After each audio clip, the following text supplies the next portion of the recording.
First தெருவில் எந்த வசதியுமே கிடையாது. ரோடு கிடையாது, வாய்க்கா கிடையாது, தண்ணி கிடையாது, எந்த வசதி. ஜனங்க ரொம்ப கஷ்டப்படுறாங்க. குழந்தைங்க ஸ்கூல் போக ரொம்ப கஷ்டப்படுதுங்க. ஆட்டோக்காரு வரவே மாட்டேங்கிறாரு இந்த தெருவில். குழந்தைங்களை அழைச்சிட்டு போகிறதுக்கு 2 குழந்தை இந்த தெருவில் விழுந்துருச்சு.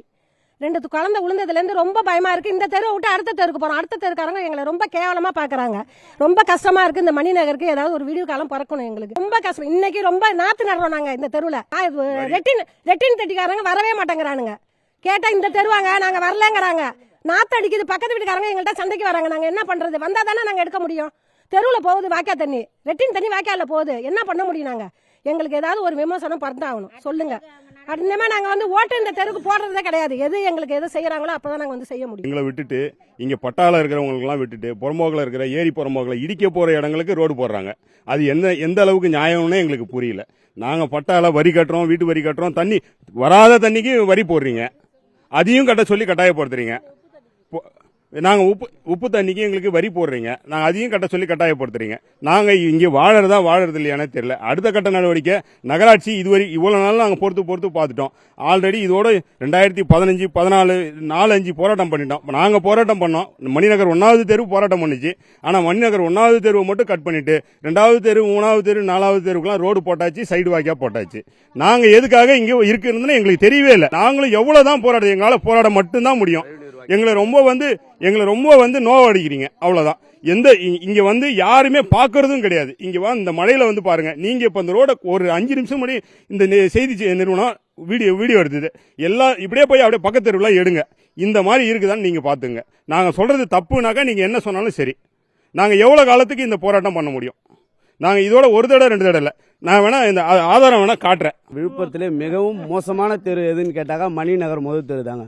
இந்த தெருவில் நடக்க முடியாது, வயசானவங்க போக முடியாது. ஒரு ப்ரெக்னென்ட் லேடியை முந்தானேற்றி இட்டு போகிறதுக்கு ரொம்ப சிரமப்பட்டாங்க இந்த ஏரியா ஆளுங்க. அதனால் ஒரு நகராட்சி நிர்வாகம் ஒரு சரியான ஒரு முடிவு எடுத்து இங்கே வாழறதுக்கு சரியான வாழ்வாதாரமே இல்லாமல் இருக்கிறாங்க. இங்கே குடிநீர் கிடையாது, பாதாள சாக்கடை இன்னும் சரியாக நடைமுறைக்கு வரல, கழிவுநீர் இது இல்லை, எல்லாம் அங்கங்கேயும் சைடில் போயிட்டுருக்கு. அதனால சுகாதாரம் சுத்தமாக சீர்கெட்டு போச்சு. எங்கள் வீட்டில் 2 குழந்தைங்களும் நானும் போட்டுன்னு முந்தானத்து விழுந்துட்டோம். ஹாஸ்பிட்டலுக்கு போயிட்டு வந்து என்னால் நிற்க முடியாத நின்றுட்டு இருக்கிறேன்.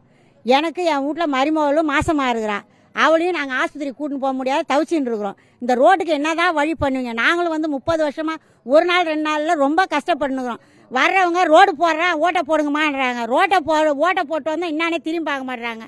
கவுன்சிலர் வந்தார், அவரு ரோடு போட்டு கொடுத்துட்டாமா நாங்கள் மறுவேளை பார்ப்போம். நாங்கள் அவரு இதுவரையில பார்க்கல. நாற்று நட்டு காட்டிட்டோம், சோறாக்கியும் காட்டிட்டோம், எல்லாம் பண்ணிட்டோம். இதுவரையில எதுவும் செய்யலை. டெங்கு காய்ச்சல் வருதுன்றாங்க. இந்த தெருவில் 3 பேருக்கு டெங்கு காய்ச்சல் வந்துருக்குது. இதுக்கான நடவடிக்கை நீங்கள் என்ன எடுக்க போறீங்கன்னு தெரியல. நாங்கள் எப்போ ஸ்கூலுக்கு போகிறது? ஒரு மழை பெஞ்சதுன்னா ஸ்கூல்லேருந்து பசங்களை கூட்டின்னு வர ஆட்டோக்காரர் வரமாட்டேன்றாங்க. மணிநகர் 1வது தெருவா ஐயோ சாமின்ட்டு அப்படியே ஓடுறாங்க. இப்போ நாங்கள் எப்படி தான் வாழறது இதில் சொல்லுங்க? எத்தனை பள்ளிக்கூடம் போகிறது? காலையில் எங்கள் பசங்க LKG UKG படிக்கிற பசங்க 2 குழந்தை எங்கள் வீட்டில் எப்படி நாங்கள் தூக்கின்னு போகிறது? தூக்கின்னு போக எங்களுக்கு வசதி கிடையாது. நாங்கள் அடிப்படை வசதியே இல்லாத இந்த தெருவில் 30 வருஷமாக வாழ்ந்துட்டு இருக்கிறோம். சுற்றிலும் இந்தாண்ட தெரு பக்கம் போனால் ஏன் இந்த தெருவுக்கு வரீங்க? எங்கள் தெரு வீணாக போயிடுது, எல்லாரும் இப்படி வராதிங்கன்னு அந்த தெருக்காரவங்க சொல்கிறாங்க. குடிக்க தண்ணி நமக்கு நாமே திட்டத்தில் நாங்கள் போட்டுக்கணும். அதுக்கு முனிசிபாலிட்டிக்காரங்க வரி போடுறாங்க. 5000 கட்டுங்க, 20000 கட்டுங்கன்றாங்க. எப்படி சார் நாங்கள் கட்டுறது? எதுவுமே தண்ணியும் வர்றது கிடையாது. ரோடு போடுறேன்னு வந்த கனெக்ஷன் கொடுத்த பைப்பு ரோடுக்காரவங்க பாதாள சாக்கடை நோண்டுறன்னு உடச்சிட்டு போயிட்டாங்க. எதுக்கான இதுவுமே ஆதாரம் இல்லாத நாங்கள் என்னதான் பண்ணுறது?